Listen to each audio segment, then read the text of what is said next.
ఎంత జరుగుతూ ఉంది, ఎంత దారుణంగా జరుగుతూ ఉంది. 180 కోట్లు, కిలోమీటర్కి 180 కోట్ల రూపాయలు ఖర్చు పెట్టి ఇవాళ నిర్మాణం చేస్తున్నారు. అంతకుముందు కనకదుర్గమ్మ వారధి నిర్మాణం ఎంత అయిందయ్యా అంటే 108 కోట్లు అయింది 1 కిలోమీటర్కి. ఎందుకు పెరుగుతుంది ఇంత వ్యత్యాసమా? అంటే దోపిడీయే కదా.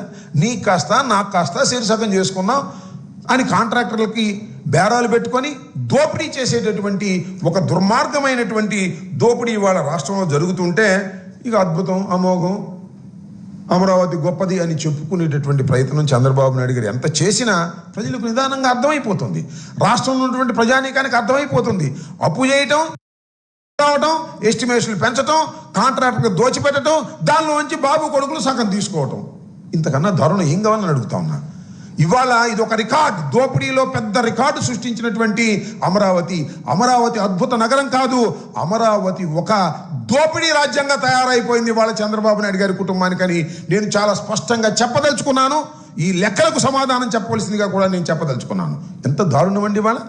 సీడ్ యాక్సెస్ రోడ్డు పేరుతో 1,100 కోట్ల రూపాయలు మీరు ఖర్చు పెట్టేటటువంటి ప్రయత్నం చేస్తున్నారు అంటే ఎంత దోపిడీ జరుగుతూ ఉంది ఇవాళ. అదేమంటే రైతులకు పాదాభివందనం అంటున్నాడు. నేను అడుగుతా ఉన్నా, రైతులు మీకు 33,000 ఎకరాలు రైతులు ఇచ్చారు, ఏం చేశారండి వాళ్ళకి?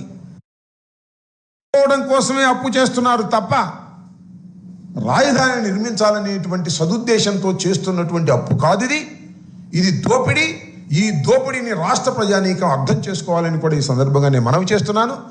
నారా చంద్రబాబు నాయుడు గారు కూడా చెప్తున్నా, వాళ్ళ అబ్బాయిని కూడా అడుగుతా ఉన్నా, అయ్యా చంద్రబాబు నాయుడు గారు, నేను అడిగిన ఈ ప్రశ్నలకు, ఈ రోడ్ల నిర్మాణానికి అవుతున్నటువంటి ఈ ఖర్చుకు సంబంధించినటువంటి అంశం మీద మీరు సమాధానం చెప్పేటటువంటి ధైర్యం ఉందా లేదా? ఆ డిఎస్సిలో ఏ విధంగా సమాధానం చెప్పకోకుండా పారిపోయారో దీనిలో కూడా ఆ విధంగానే సమాధానం చెప్పకోకుండా పారిపోయేటటువంటి పరిస్థితి మీకుంది. కనకదుర్గమ్మ వారధి నిర్మాణానికి ఖర్చంతా ఇవాళ మీరు చేస్తున్నటువంటి సీడ్ యాక్సెస్ రోడ్లో నిర్మిస్తున్నటువంటి ఫ్లైఓవర్కి ఖర్చంతా ఎందుకు ఇంత తేడా వచ్చింది? 180 కోట్ల రూపాయలు ఎందుకు వెచ్చిస్తున్నారు? అక్కడ 108 కోట్ల రూపాయలు మాత్రమే వెచ్చించడం జరిగింది కదా. అది నేషనల్ హైవే అథారిటీ చేసినటువంటిది. మీరేమైనా అంతకన్నా గొప్పగా చేస్తున్నారా? అంతకన్నా గొప్పగా ఏం చేయట్లేదు. కారణం ఏమిటంటే దోపిడీ. బాబు కొడుకులు ఇద్దరు దోపిడీ చేసుకోవడం కోసం మాత్రమే అమరావతిని ఉపయోగించుకున్నారు తప్ప అమరావతి అనేది కలల్లో మిగిలిపోయేటటువంటి రాజధాని మాత్రమే తప్ప అది పూర్తయ్యే రాజధాని కాదు అని కూడా ఈ సందర్భంగా నేను మనవి చేస్తున్నా.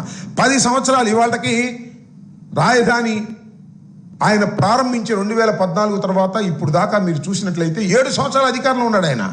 ఒక 5 సంవత్సరాలు మాత్రమే మేము అధికారంలో ఉన్నాం. ఈ 7 సంవత్సరాల కాలంలో ఏం చేసావు నాయన నువ్వు చంద్రబాబు నాయుడు గారు అంటే?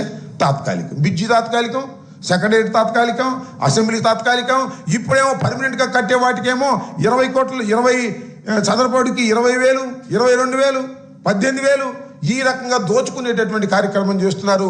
1 కిలోమీటర్కి 180 కోట్లు వెచ్చించి ఫ్లైఓవర్లు వేసేటటువంటి కార్యక్రమం. కడమ వాటినేమో రోడ్లు కూడా చదరపు మీటర్కి 10 లక్షలంట.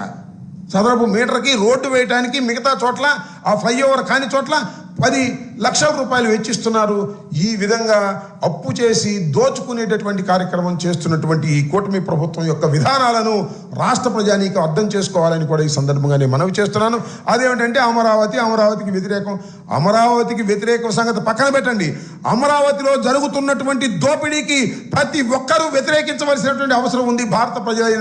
భారత పౌరులు ప్రతి వాళ్ళు కూడా ఇవాళ కష్టించినటువంటి సొమ్ముని ఇవాళ చంద్రబాబు నాయుడు గారు ఈ విధంగా రోడ్లు పాలు చేసి దోచేసుకుంటూ ఉంటే ఏం చేయాలని అడుగుతా ఉన్నా. అప్పు చేసి 1,000 కోట్ల రూపాయలు అప్పు చేసి 57,000 కోట్ల రూపాయలు ఇవాళ తీసుకొచ్చి ఇక్కడ పెట్టారు. ఇంకా 2 లక్షల కోట్ల రూపాయలు మేము ఖర్చు పెడతామని చెబుతున్నారు.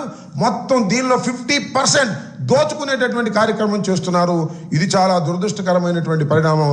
అదేమంటే చంద్రబాబు నాయుడు గారు పెద్ద ఉపన్యాసాలు చెప్పి కలర్స్ ఇచ్చి తప్పించుకోవాలని చేసేటటువంటి ప్రయత్నాన్ని ప్రజలు అర్థం చేసుకోవాలని, ఈ చుట్టుపక్కల ఉన్న ప్రజలు కూడా అర్థం చేసుకోవాలని, మరి ముఖ్యంగా రైతాంగం అర్థం చేసుకోవాలని కూడా మనం చేస్తున్నా.